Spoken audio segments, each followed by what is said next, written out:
Medak area హాస్పిటల్లో పూర్తి స్థాయి సౌకర్యాలు లేవు. దీంతో కిడ్నీ రోగులు తీవ్రంగా అవస్థలు పడుతున్నారు. 5 ఏళ్ల నుంచి హాస్పిటల్లో డయాలసిస్ జరుగుతోంది. కానీ ఇప్పటికీ సరైన సౌకర్యాలు లేవు. అటు డయాలసిస్ టైంలోనే కరెంటు పోతోంది. దీంతో రోగుల ప్రాణాలకు ముప్పు వాటిల్లే ప్రమాదం ఉంది. మెదక్ జిల్లా హాస్పిటల్లో రోజు 30 మంది కిడ్నీ బాధితులకు డయాలసిస్ కొనసాగుతోంది. నిత్యం 10ల సంఖ్యలో కిడ్నీ బాధితులు చికిత్స కోసం ఏరియా హాస్పిటల్కు వస్తున్నారు. అయితే డయాలసిస్ కోసం హైదరాబాద్ వెళ్లే అవస్థలు తప్పినా హాస్పిటల్లో పూర్తి స్థాయి సౌకర్యాలు లేక ఇబ్బంది పడుతున్నారు రోగులు. ఇబ్బంది అవుతుంది. హాఫ్ అన్ అవర్ 1 అవర్ అటే పోతుంది కరెంట్. మేము వెయిట్ చేస్తున్నాము. మళ్ళీ డయాలసిస్ అయినాక లేట్ అయిన తర్వాత వెళ్ళిపోవాలంటే ఇట్లా చాలా ఇబ్బంది అవుతుంది. ఈ ముంగట మురికి ఇట్లా బాగా స్మెల్ వస్తుంది. అక్కడ కూర్చొని ఇట్లా మాకు చాలా ఇబ్బంది అవుతుంది. ఇబ్బంది అంటే మస్తు ఇబ్బంది ఉంది సార్. కరెంట్ అయితే చాలాసేపు పోతుంది, చాలాసేపు అవుతుంది. ఇదివరకు మేము కంప్లైంట్ గిట్లా ఇచ్చినాం, జనరేటర్ లేదని. అక్కడ పెట్టిపిస్తామన్నారు. అక్కడ డయాలసిస్ నుంచి ఇక్కడ షిఫ్ట్ చేసి ఇక్కడ ఇట్లా లేదు. మాకు మెయిన్ సమస్య జనరేటర్ లేదు.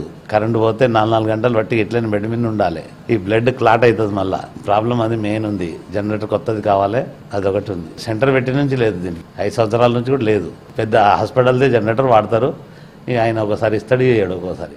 తల్లిదండ్రులు కావాలని మీ కలను సాకారం చేసుకోండి. ఓఎస్ఎస్ ఫర్టిలిటీ వారి తక్కువ ధర సంతానోత్పత్తి చికిత్సతో అపాయింట్మెంట్స్ కొరకు కాల్ చేయండి 7825893699. మెదక్ ఏరియా హాస్పిటల్లో డయాలసిస్ టైంలో కరెంటు పోతోంది. డయాలసిస్ మధ్యలోనే నిలిచిపోవడంతో రక్తం శుద్ధి ప్రక్రియకు ఆటంకం ఏర్పడుతోంది. విద్యుత్ సప్లై లేక శుద్ధి కోసం తీసిన బ్లడ్ ను తిరిగి రోగి ఒంట్లోకి పంపిస్తున్నారు. పరిస్థితి ఇలానే ఉంటే బాధితుల ప్రాణాలకే ముప్పు వాటిల్లే పరిస్థితులు ఉన్నాయని చెప్తున్నారు డాక్టర్లు. టైం వేస్ట్ అవుతుంది సార్. దీంతో మాకు ఇబ్బంది అవుతుంది చాలా. జనరేటర్ కావాలి మాకు. 2 సంవత్సరాలు జనరేటర్ పోతే చాలా ఇబ్బంది అవుతుంది సార్. బయట టాయిలెట్ది బాత్రూమ్ కరెక్ట్ లేక దోమలు కరుస్తుంది సార్. ఇబ్బంది అవుతుంది మాకు. దోమలతో చాలా ఇబ్బంది ఉంది మాకు. అంత రోగం నెత్తిన వస్తుంది, ఇబ్బంది అవుతుంది. మాకు జనరేటర్ ఖచ్చితంగా టీపీ. మాకు ఓల్తో ప్రాబ్లం లేదు, అందరూ మంచి చేస్తున్నాం. జనరేటర్ లేదు, ఇలా జనరేటర్ ప్రాబ్లం అవుతుంది, ఇబ్బంది అవుతుంది మాకు. కరెంట్ పోతే 2 గంటలు టైం వేస్ట్ అవుతుంది మాకు. టైం వేస్ట్ కాకుండా జనరేటర్ పెట్టి సార్ చాలా రోజులు అడగబట్టి చాలా మందిని అడిగినాం. ఇబ్బంది అవుతుంది, వాళ్ళు వేస్తారా మాకు. 5 ఏళ్లుగా మెదక్ ఏరియా హాస్పిటల్లో డయాలసిస్ కేంద్రం కొనసాగుతోంది. కానీ జనరేటర్ సౌకర్యం కల్పించడంతో పాలకులు విఫలమయ్యారు. కనీసం 30 kV జనరేటర్ ఏర్పాటు చేయాల్సి ఉంది.